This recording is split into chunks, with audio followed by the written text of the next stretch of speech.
Tiếng sóng biển rì rào rồi im bặt giữa màn đêm lạnh buốt của đại dương. Một tiếng bloop vang lên trầm, kéo dài và chỉ trong vài giây, toàn bộ thiết bị sonar của trạm nghiên cứu Nam Cực rung lên như có thứ gì đó khổng lồ vừa tỉnh giấc. Từ thuở cổ đại, con người đã luôn sợ hãi thứ nằm dưới mặt nước. Họ kể về Leviathan, con rồng biển có thể nuốt trọn cả hạm đội; về Kraken, quái vật mực khổng lồ xiết nát tàu chiến bằng những chiếc xúc tu khổng lồ, và hàng trăm truyền thuyết khác về những sinh vật to đến mức làm đại dương rung chuyển. Nhưng đó là chuyện ngàn năm trước. Còn ngày nay, khi khoa học tưởng đã hiểu biết hết về biển cả, thì vẫn còn 80% đáy đại dương vẫn chưa được khám phá. Và chính trong vùng tối chưa ai chạm tới ấy, những cái tên mới lại xuất hiện. Những truyền thuyết hiện đại cũng được thêu dệt từ sự tưởng tượng, từ nỗi sợ của biển cả, The Bloop, Sea Adder và El Grande Maje. Hôm nay hãy cùng tôi khám phá về nó. Có người nói chúng chỉ là ảo giác của nỗi sợ, có người tin đó là tàn tích của những sinh vật cổ xưa vẫn còn sống đến ngày nay. Còn bạn, nếu một ngày sonar ghi lại tiếng giống khổng lồ giữa đáy biển sâu, bạn có dám tin rằng thứ đó thật sự tồn tại? Hãy like, đăng ký ủng hộ kênh và nhớ xem đến cuối video để cùng so sánh The Bloop, Sea Adder và El Grande Maje. Đâu mới là kẻ mạnh nhất khiến bạn không ngờ tới nhá. 1. Vì sao có The Bloop? Âm thanh khổng lồ không nguồn gốc. Mùa hè năm 1997, Cơ quan Quản lý Khí quyển và Đại dương Hoa Kỳ ghi nhận một âm thanh cực kỳ lạ giữa Thái Bình Dương. Nó trầm, kéo dài và mạnh đến mức được ghi nhận cách xa hơn 5.000 km. Người ta đặt tên nó là The Bloop, nghĩa là tiếng bong bóng khổng lồ. Theo dữ liệu ban đầu, tần số âm thanh này giống tiếng sinh vật sống nhưng lớn hơn bất kỳ loài nào từng được biết đến. Âm thanh đó gợi ra giả thuyết có thể dưới lòng biển Nam Cực tồn tại một sinh vật khổng lồ lớn hơn cả cá voi xanh, loài động vật to nhất hành tinh hiện nay. Một số nhà khoa học cho rằng đó chỉ là băng tan vỡ. Cụ thể, các nhà khoa học đã so sánh âm thanh bloop với âm thanh từ tảng băng Troy 53 khi nó tan rã vào năm 2008 và nhận thấy các đặc điểm âm phổ tương tự. Tiếng nứt gãy của băng có thể tạo ra âm thanh cực lớn và truyền đi rất xa trong môi trường nước, nhưng cộng đồng mạng và những người yêu sinh vật học lại không tin như vậy. Nguồn gốc của bloop đã từng gây ra nhiều suy đoán, từ các sinh vật biển khổng lồ chưa được biết đến cho đến các hoạt động quân sự bí mật. Hay với họ, The Bloop là quái vật Cthulhu trong truyền thuyết. Đó là một con quái vật khổng lồ đầy xúc tu phát ra tiếng kêu bí ẩn. Sở dĩ có liên tưởng như vậy bởi khu vực thu được The Bloop rất gần với vị trí được mô tả về R'lyeh, thành phố bị chìm dưới đáy đại dương và cũng là nơi giam giữ quái vật Cthulhu, một sinh vật cổ đại ngủ quên hàng triệu năm, thỉnh thoảng tỉnh dậy, thở một hơi và cả đại dương rung chuyển. Kích thước giả định dài tới 150 m, thân thể của nó có thể trơn bóng như da cá voi, nhưng xen kẽ là những mảng sần sùi tối màu giống như lớp đá bị ăn mòn. Sức mạnh, The Bloop không săn mồi bằng răng hay móng vuốt mà bằng âm thanh. Âm thanh của The Bloop mạnh hơn cá voi xanh 5 đến 6 lần. Nó tạo sóng âm dưới nước có thể khiến cá voi lạc hướng hoặc vỡ màng nhĩ sinh vật biển xung quanh mỗi khi nó phát ra tiếng giống. Tần số thấp đến mức làm rung cả đáy biển. Áp lực đó có thể khiến màng nhĩ của sinh vật trong bán kính hàng km nổ tung, và nếu nó phát ra gần bề mặt nước, con người sẽ tử vong vì chấn động âm ngay lập tức và khiến tàu ngầm kim loại rung lên như sắp nứt, vỡ. Khu vực được cho là sinh sống gần Nam Cực, nơi đáy biển có các hẻm sâu hơn 40 m. Sea Adder, kẻ ăn biển. Nếu The Bloop là âm thanh thì Sea Adder là bóng tối. Không ai từng thấy nó, chỉ có vết tích và hiện tượng bất thường để lại. Báo cáo truyền miệng từ ngư dân Chile và Argentina kể rằng biển sâu có những vùng không ai dám chạm tới, không phải vì sóng dữ mà vì chính nước biển ở đó cũng sống. Nó chuyển động, nuốt chửng và rồi lặng im như chưa từng có gì xảy ra. Họ từng thấy một vùng biển chìm xuống như bị nuốt, mặt nước xoáy tròn, rồi cả đàn cá biến mất chỉ trong vài giây. Hay có những vùng nước bỗng xoáy tròn, tàu, cá lưới, tất cả bị hút xuống đáy mà không để lại bọt khí. Người ta gọi hiện tượng ấy là Sea Adder, kẻ ăn biển. Radar hải quân từng ghi nhận một khối chuyển động dài hơn 300 m di chuyển chậm rãi ở độ sâu 2.000 m, lớn đến mức ngư lôi sonar không phản hồi được. Một số nhà khoa học cho rằng đó có thể là hiện tượng dòng chảy cực mạnh kết hợp với bong bóng metan phát nổ dưới đáy biển. Nhưng những người tin vào truyền thuyết nói rằng Sea Adder là sinh vật sống bằng cách hút năng lượng và sinh vật xung quanh, có thể mở miệng đủ rộng để nuốt cả một con cá voi trong chớp mắt. Ngoại hình thường được miêu tả với một cái miệng lớn luôn mở, da màu đen hoặc lục lam phủ nước và những cánh tay khổng lồ làm từ xác động vật biển chết. Hành vi Sea Adder được cho là cực kỳ hung hãn và có khả năng ăn mọi thứ trên đường đi của nó. Sea Adder không tấn công, nó chờ đợi. Khi con mồi lọt vào phạm vi ảnh hưởng, áp lực nước thay đổi đột ngột, tạo ra một xoáy khổng lồ có sức hút gấp hàng trăm lần bão tố.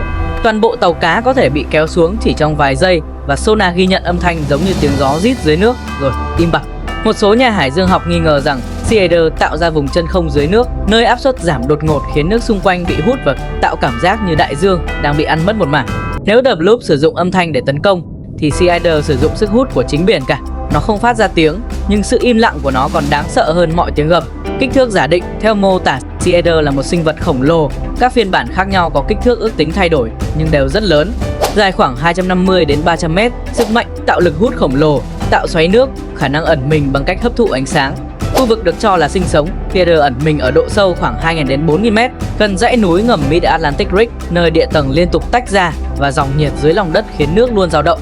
Các cảm biến nhiệt phát hiện một vùng biển có nhiệt độ thay đổi bất thường, nóng lạnh thất thường, như thể một sinh vật khổng lồ đang di chuyển chậm rãi. Khoa học từng cố giải thích rằng Sea Adder chỉ là hiện tượng metan nổ hoặc là dòng nước lạnh trượt xuống, nhưng dữ liệu radar lại cho thấy vùng này có tần số dao động riêng, lặp lại mỗi 42 tiếng, giống như nhịp hô hấp chậm của sinh vật. Có nhà nghiên cứu nói rằng Sea Adder hấp thụ năng lượng từ chuyển động thủy triều nên ăn không chỉ cá hay tàu mà cả nhiệt lượng và âm thanh của đại dương. Nó lớn dần lên mỗi thế kỷ rồi ngủ lại. Nếu The Bloop là tiếng thở thì Sea Adder là cơn đói không bao giờ kết thúc. Nó không gầm, không giống, không xuất hiện, chỉ nuốt và để lại sự im lặng tuyệt đối. Và nếu có một ngày bạn nhìn thấy mặt biển phẳng lặng bất thường, hãy nhớ lấy điều này: khi đại dương yên ắng chính là lúc Sea Adder đang lắng nghe bạn. El Grande Mage, con rắn biển khổng lồ ở vùng biển Caribe. Người dân địa phương có một truyền thuyết cổ tên là El Grande Mage, nghĩa là con mãng xà vĩ đại. Từ thế kỷ 16, khi những chuyến tàu Tây Ban Nha đi qua khu vực này, thủy thủ đã ghi chép rằng chúng tôi thấy một con rắn khổng lồ trườn trên sóng, thân nó bằng cả con tàu và đôi mắt sáng như than hồng. Một số nhà thám hiểm hiện đại cho rằng El Grande Mage có thể là hậu duệ của Titanoboa, loài rắn khổng lồ từng tồn tại 60 triệu năm trước. Theo các bản khắc đá cổ của người Taino, bộ tộc bản địa vùng Caribe, El Grande Mage là đứa con bị nguyền rủa của biển cả, sinh ra khi con người xẻ núi, hút cát và cướp san hô từ đáy sâu. Truyền thuyết nói rằng mỗi khi máu của con người rơi xuống biển, một phần cơ thể của đại dương thức tỉnh, hóa thành rắn khổng lồ dài đến hơn 400 m, thân to bằng tàu ngầm hạt nhân, vảy bóng loáng như kim loại ẩm, phát sáng mờ ảo trong bóng tối. Sinh vật này được cho là có thể quấn nát tàu gỗ hoặc bóp vụn con mồi dưới áp lực khổng lồ, đủ để nghiền nát tàu ngầm như lon nhôm. Hình dáng của nó dài hơn 200 m, di chuyển uốn lượn như sóng và mỗi lần nổi lên mặt nước, cả biển như sôi lên vì bọt trắng. Kích thước giả định 180 m đến 220 m, cơ bắp khổng lồ, tốc độ di chuyển nhanh bất ngờ. Nó có thể cuộn lấy một vật thể lớn gấp nhiều lần thân, lực siết có thể đạt hơn 200 tấn trên mỗi mét vuông. Khu vực sinh sống, các nhà nghiên cứu từng phát hiện dao động điện từ bí ẩn quanh quần đảo Cayman với tần số lặp lại chính xác 7 năm một lần, trùng khớp với truyền thuyết về chu kỳ thức tỉnh của El Grande Mage trong văn hóa Taino cổ. Giờ thì hãy cùng so găng xem ai là chúa tể biển sâu. Về kích thước, The Bloop dài khoảng 150 m, Theater có quy mô khổng lồ tới 300 m, còn El Grande Mage, con rắn thần của biển Caribe, dài gần 200 m. Một con phát ra tiếng, một con nuốt ánh sáng và một con trườn trong bóng tối như tia sét sống. Về sức mạnh đặc trưng, The Bloop sử dụng sóng âm và áp lực nước để phá hủy con mồi. Theater lại hút toàn bộ môi trường xung quanh, biến biển cả thành vũ khí của chính nó. Trong khi đó, El Grande Mage dùng sức cơ bắp và tốc độ siết có thể nghiền nát cả một con cá voi chỉ trong vài giây. Kẻ thù tự nhiên, The Bloop chưa từng được xác định. Sea Adder nuốt mọi thứ, kể cả sóng âm của The Bloop, còn El Grande Mage, thợ săn thượng đẳng, được cho là từng tấn công cả cá voi xanh.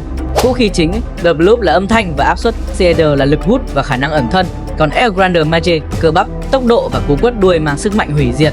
Mức độ ẩn mình, The Bloop sống dưới sâu hơn 4.000 m, Theater còn sâu hơn thế, ở nơi ánh sáng không bao giờ chạm tới, còn El Grande Mage lại lượn sát mặt nước, khiến con người thỉnh thoảng bắt gặp những bóng đen khổng lồ trôi qua giữa đêm. Mỗi sinh vật là một mảnh linh hồn của biển cả. The Bloop, tiếng gọi Sea Adder, sự đói khát, và El Grande Mage, cơn giận dữ bất tận, và kẻ thống trị trong 3 tầng sâu khác nhau của đại dương. Nếu để Sea Adder đối đầu The Bloop có thể gây choáng bằng sóng âm, nhưng Sea Adder hấp thụ âm thanh và tạo ra xoáy hút khổng lồ, khiến The Bloop mất định hướng. Nhưng nếu El Grande Mage chạm trán Sea Adder, tốc độ và sức siết khổng lồ của con rắn biển có thể quấn chặt vùng miệng xoáy, làm Sea Adder bị nghẹt. Còn The Bloop, El Grande Mage, đó sẽ là trận âm thanh cơ bắp. Một tiếng giống của The Bloop có thể khiến El Grande Mage vỡ mạch máu và điếc vĩnh viễn, nhưng nếu bị bắt được, Bloop cũng khó thoát khỏi vòng siết 400 tấn. Like nếu bạn cho rằng El Grande Mage thắng, ấn đăng ký nếu bạn chọn Sea Adder, và chia sẻ nếu là fan của The Bloop nha. Trong thế giới của những truyền thuyết biển sâu, kẻ thống trị thực sự không ai biết. Có lẽ cả ba chỉ là những bóng ma của nỗi sợ con người, được sinh ra từ âm thanh, xoáy nước và truyền thuyết cổ đại. Nhưng nếu chúng thật sự tồn tại, đại dương này không còn là nơi dành cho con người nữa.